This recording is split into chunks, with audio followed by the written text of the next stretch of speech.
Jalan panjang yang dilewati para korban pelecehan yang dilakukan motivator JE akhirnya membuahkan hasil. Pelaku yang sudah ditetapkan sebagai tersangka sejak 5 Agustus 2021 akhirnya dijebloskan ke dalam tahanan pada 11 Juli lalu. Semula, pelaku yang merupakan pendiri sekolah gratis di Malang, Jawa Timur disebut-sebut kebal hukum lantaran menjadi satu-satunya tersangka kasus pelecehan terhadap anak yang masih bisa berkeliaran bebas selama 11 bulan lebih walau sudah ditahbiskan sebagai tersangka. Tapi Senin lalu, 3 hari setelah merayakan ulang tahunnya yang ke-50, pelaku dicokok tim Kejaksaan Tinggi Jawa Timur dan dijebloskan ke lapas kelas 1 Lowokwaru, Kota Malang.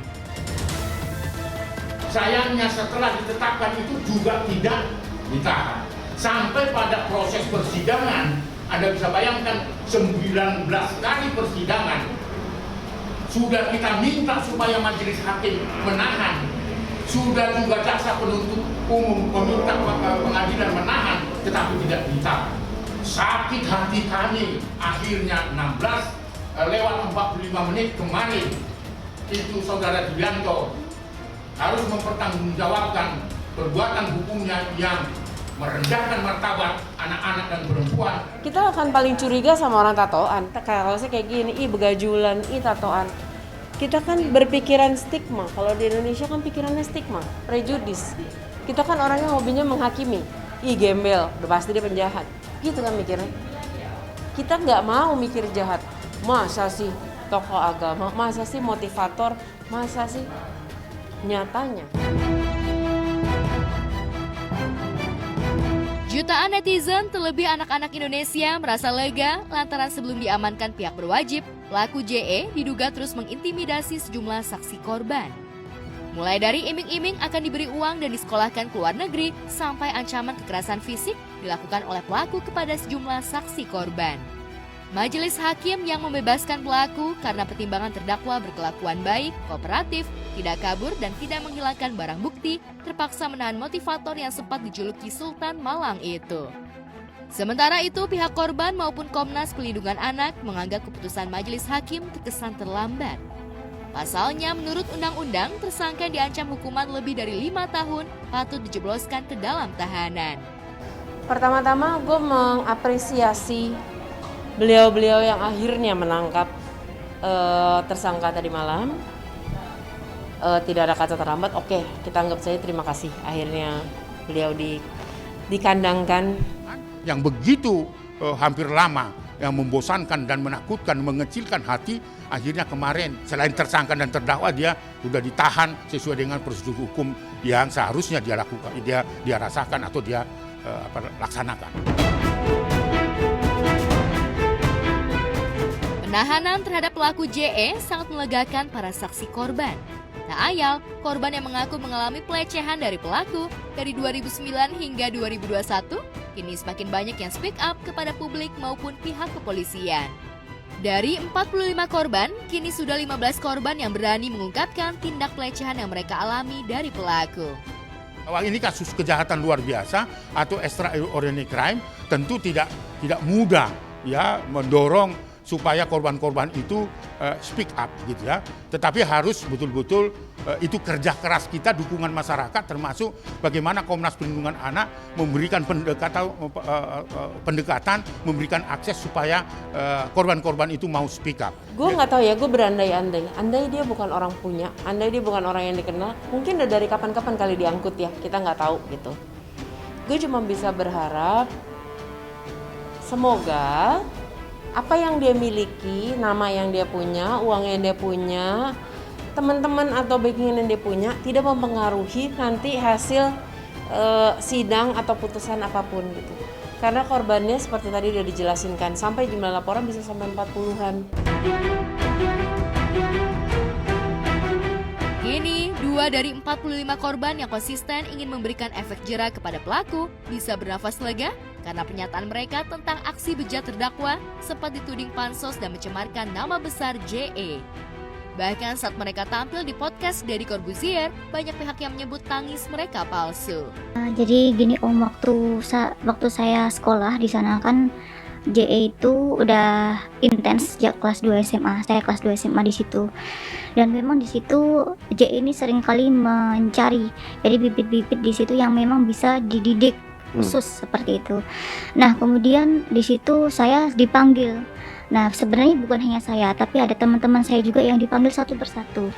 Saya dipanggil, saya dimotivasi seperti saya melihat bahwa kamu itu punya bakat leadership seperti itu. Kamu potensial dan saya tuh bisa loh jadiin kamu itu sesuatu, orang sukses. Kamu percayakan sama Koko seperti itu. Kalau kamu percaya, turutin apa yang Koko bilang gitu. Nah, setelah itu terus si J ini merangkul dan kemudian J ini kayak bilang kalau anggap saya itu seperti ayahmu sendiri. Kan memang saya sudah nggak ada ayah sejak saya kelas 6 SD. Nah, terus sampai di situ yang saya kagetnya adalah pertama kali di situ saya dicium gitu. Dicium nih apanya? Pipi saya, mencium kening, mencium pipi. Nah, kemudian mulailah mencium bibir saya gitu. Bibir ya. Nah, terus waktu kejadian itu memang saya dipanggil sama JE dan saya waktu itu kaget karena JE kan memang dia tidur di sekolah itu. Jadi ada ruangan khusus untuk JE ini tidur di sana menginap.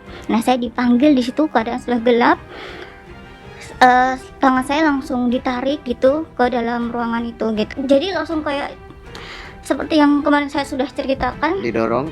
Ya, didorong, kemudian saya langsung dibuka baju saya. Jadi lagi di situ udah saya langsung dipaksa, terus dia langsung menyetubuhi saya gitu. Awal mulanya sebenarnya di 2018 itu saya sudah menceritakan ke ketua yayasan. Ke ketua yayasan? Iya. Saya menceritakan apa yang saya alami. Saya berharap saya mendapat perlindungan gitu, dan ternyata nggak ada. Saya nggak dapat perlindungan itu. Saya sampaikan ke ketua yayasan juga apa yang saya rasain terhadap adik-adik saya.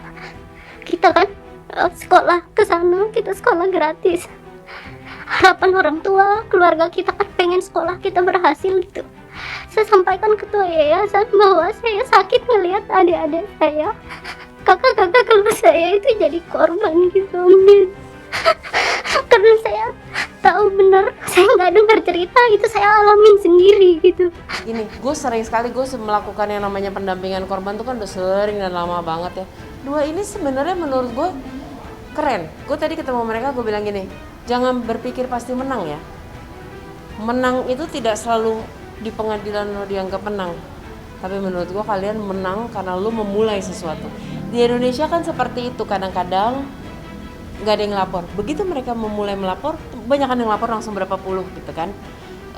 Berani berdiri itu dengan resiko bakal diancam, dengan resiko bakal diledek, dengan resiko di medsos dihina-dina. Apa sih lo nyari popularitas doang? Apa sih lo sebenarnya menutupkan? Apa sih lo? Itu kan butuh sebuah keberanian ya. Buat gue mereka sudah pahlawan. Berbeda dengan Deddy Corbuzier, YouTuber Denny Sumargo menampilkan sudut pandang berbeda dari kasus pelecehan seksual yang diduga dilakukan pelaku. Densu seolah ingin menampilkan kontradiktif dari sosok pelaku yang dianggap sebagai motivator yang baik lagi dermawan oleh sebagian alumni muridnya.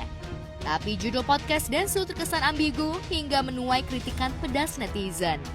Bayangkan, Densu yang diharapkan mendukung anak korban pelecehan justru memberi judul Kasus Predator Seksual, Siapa yang Berbohong?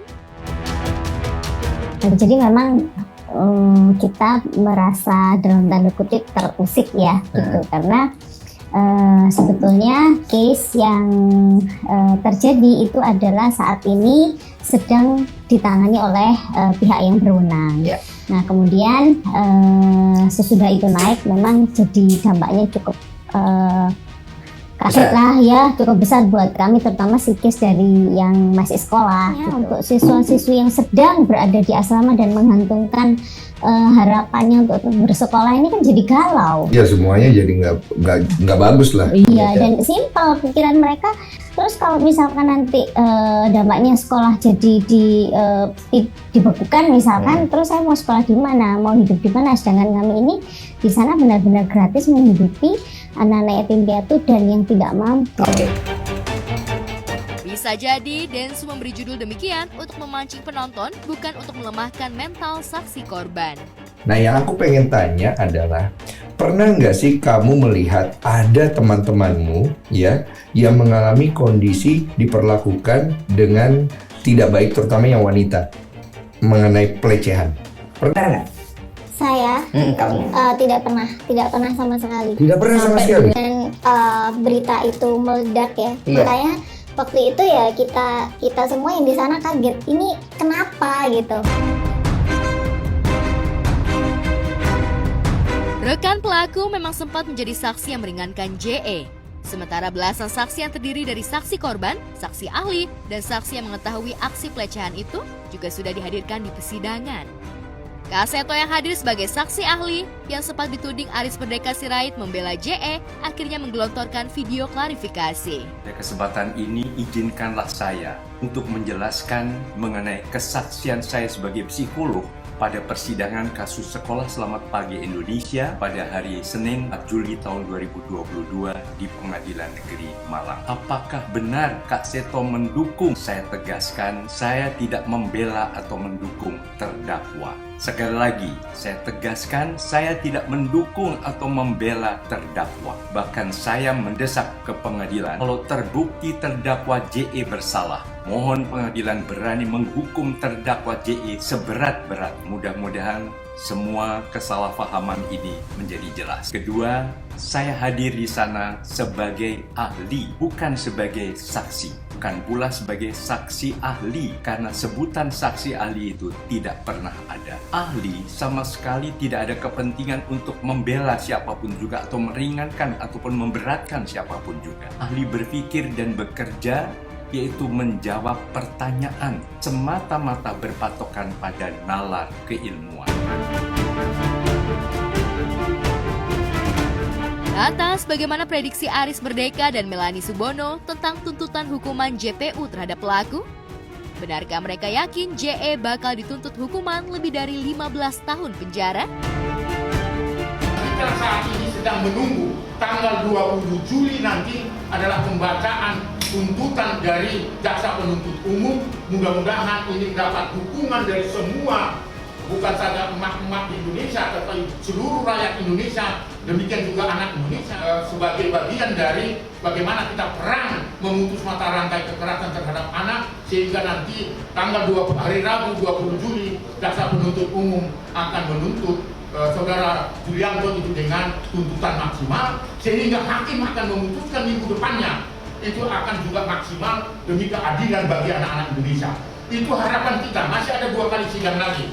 Saat kalaupun dia dapat hukuman, misalnya kita ngomong 5-10 tahun, selesai dia keluar, yang mengalami ini efeknya seumur hidup loh sampai mereka tua. Dan kalau dia cuma dapat hukuman pendek, itu tidak menjadi pelajaran untuk pelaku-pelaku lainnya. Mereka akan berpikir, oh ya, hukum bisa gue beli nih, oh ya, gue bisa bebas kok segini-gini doang gitu. Jadi, you know what, para pejabat hukum, kalian ini lagi disorot. Tunjukin supaya orang-orang ini kapok bahwa kalian memang pelindung, bahwa kalian memang orang yang bisa memutuskan, bisa menjadi pelindung kita tanpa pilih-pilih.